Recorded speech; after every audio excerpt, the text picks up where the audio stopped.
성경에서 가장 유명한 비유 중에 하나가 바로 이 포도나무 비유입니다.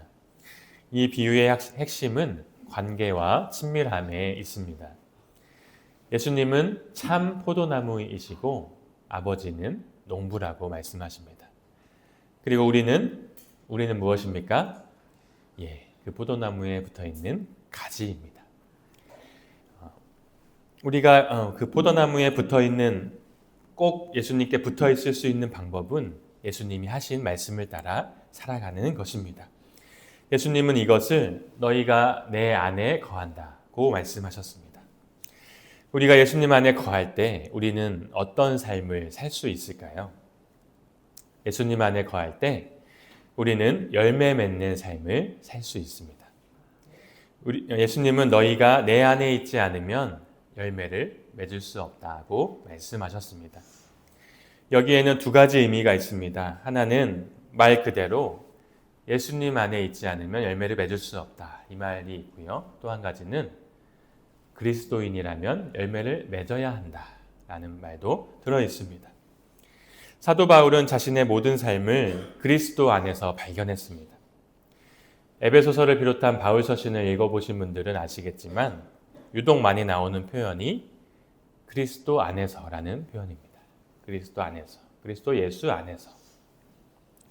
그리스도 안에서 신령한 복을 받았고, 그리스도 안에서 우리를 택하셔서 하나님의 자녀로 삼으셨고, 그리스도 안에서 복음을 전했고, 그리스도 안에서 위로를 받았고, 그리스도 안에서 모든 것을 할 수 있었다고 고백하고 있습니다.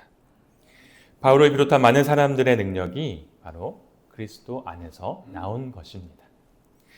세상은 우리에게 계속 그리스도 밖으로 나오라고 유혹하고 위협합니다. 예수님의 말씀대로 살면 손해를 본다, 어리석게 된다, 시대에 떨어지는 선택이다 라고 하면서 말씀 안에 거하는 것을 방해합니다. 말씀이 아니라 세상의 음성에 귀를 기울이고 세상의 기준에 맞추는 것이 지혜로운 것이라고 우리를 자꾸만 속이고 있습니다. 그것이 잘 사는 것이고 세상에서 낙오되지 않고 인정받을 수 있다고 거짓을 말하고 있는 것입니다. 그러나 우리 예수님께서는 우리의 어떤 능력이 중요한 것이 아니라 예수님 안에 붙어 있어야 한다고 강조하셨고 그것을 요구하셨습니다. 우리 다 함께 5절 말씀을 다시 한번 읽어보겠습니다.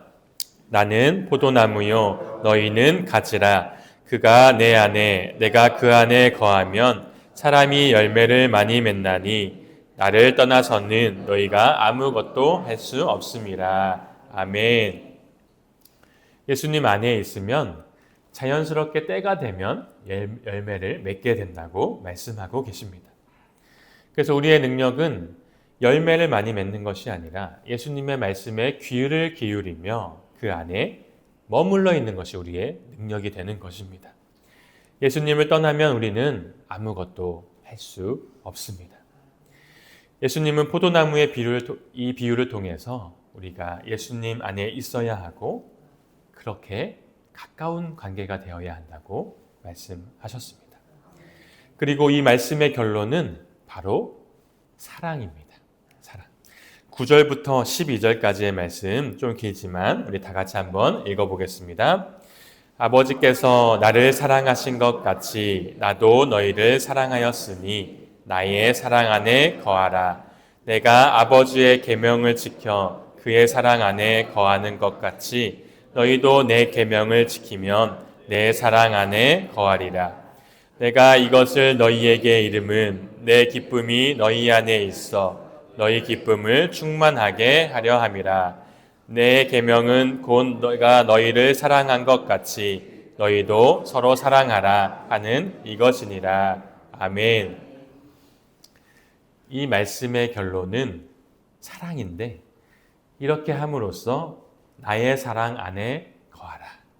그리고 너희도 서로 사랑하라. 이 두 가지를 말씀하셨습니다. 이 말씀의 결론은 내 사랑 안에 거하라. 그리고 너희도 서로 사랑하라. 이 두 가지 사랑을 말씀하신 것입니다. 나의 사랑 안에 거하라 하는 것은 앞에서 말씀대로 살아야 한다고 했던 것처럼 10절 말씀에 내 계명을 지키면 나의 사랑 안에 거하리라. 이렇게 말씀하고 있습니다. 내 계명을 지키면. 그런데 이 계명이 무엇입니까? 12절 말씀에 내 계명은 내가 너희를 사랑한 것 같이 너희도 서로 사랑하라는 것입니다. 예수님은 여기서 사랑할 수 있는 원리를 말씀하고 있습니다. 그것은 하나님 아버지의 계명을 지킴으로써 그 사랑 안에 거하는 것입니다. 우리는 계명을 규제나 속박, 의무로 이해할 때가 많습니다. 그러나 예수님의 계명을 지키는 것이 하나님의 사랑 안에 거한다고 말씀합니다. 왜냐하면 하나님이 주신 계명에는 사랑이 들어있기 때문입니다. 그래서 이 계명에는 우리를 향한 하나님의 사랑의 마음이 담겨 있습니다. 그래서 하나님의 계명을 지켜야 하는데 그 계명은 앞서 말한 것처럼 우리가 서로 사랑하는 것. 하나님의 계명은 다른 무엇을 해라가 아니라 서로 사랑하라 이것입니다. 결국엔 우리가 서로 사랑해야 예수님의 사랑 안에 거할 수 있다는 결론이 나오게 됩니다. 그런데 우리는 서로 사랑하기 어려워하고 자주 실패하게 됩니다. 어떤 때는 사랑하지 못하는 것을 당연하게 여길 때도 있습니다. 어쩔 수 없지. 저 사람도 나를 사랑하지 않는데 내가 어떻게 사랑할 수 있겠어? 하고 당연하게 여길 때도 있지만 예수님은 친구를 위해 죽기까지 사랑하라고 말씀하고 계십니다. 사실 부담스러운 말씀이죠. 우리가 사랑하려고 노력할 때 내가 이미 받은 예수님의 사랑을 기억해야 됩니다. 예수님은 여러 번 가르쳐도 깨닫지 못하는 제자들을 답답해하지 않으시고 계속 사랑하시고 깨달을 수 있을 때까지 알려주시고 가르쳐 주셨습니다. 그리고 예수님이 끝까지 사랑하신 사람들에는 자신을 팔아넘긴 가룟 유다도 들어 있습니다. 사회에서 소외되고 천한 취급을 받던 사람들, 세리와 창기까지도 사랑하시고 정죄당했던 사람들까지도 안아주시고 사랑해 주셨습니다. 우리가 바로 그러한 사랑을 이미 받은 것입니다. 우리가 계속 어리석게 깨닫지 못할 때가 정말 많습니다. 그럼에도 불구하고 우리를 계속 사랑해 주셔서 말씀해 주시고 깨우칠 수 있도록 도와주십니다. 우리가 병들고 보잘것없게 되었을 때에도 우리를 외면하지 않으시고 늘 우리를 위해 기도하고 계시는 분이 바로 우리 주님이십니다. 우리가 예수님께 받은 사랑을 깊이 깨닫는다면 서로 사랑하는 것이 어렵긴 하지만 그래도 사랑을 조금이라도 실천할 수 있을 것입니다. 처음 부분에서 예수님 안에 거하여 열매 맺는 삶을 살아야 한다고 말씀드렸습니다. 그리고 후반부에는 서로 사랑함으로써 예수님의 사랑 안에 거해야 한다고 말씀드렸습니다. 이 두 가지가 같은 말씀인데 종합하면 우리가 서로 사랑하는 것이 예수님이 의도하신 열매를 맺는 것이 되는 것입니다. 우리가 맺어야 하는 열매는 어떤 능력의 열매가 아니라 어떤 성과의 열매가 아니라 서로 사랑하는 그 열매인 것입니다. 그러므로 여러분 우리는 가족을 사랑하며 성도를 사랑하며 이웃을 사랑함으로써 예수님이 기뻐하시는 열매를 맺을 수 있도록 애쓰고 기도해야 합니다. 우리는 이미 받은 예수님의 사랑이 있고 앞으로도 계속 그 사랑을 받을 것이기 때문에 우리도 다른 사람을 사랑할 수 있습니다. 특히 교회는 사랑의 공동체입니다. 많은 사람들이 교회에 사랑이 없다고 말하고 있습니다. 하지만 우리는 교회에 사랑이 없네 라고 말하기보다는 내가 먼저 사랑을 실천해야 합니다. 그때 우리 교회에서 사랑이 넘치는 공동체가 될 것입니다. 이 사순절 기간에 먼저 우리는 예수님의 말씀을 가까이 하며 그 말씀을 깊게 묵상하기 원합니다.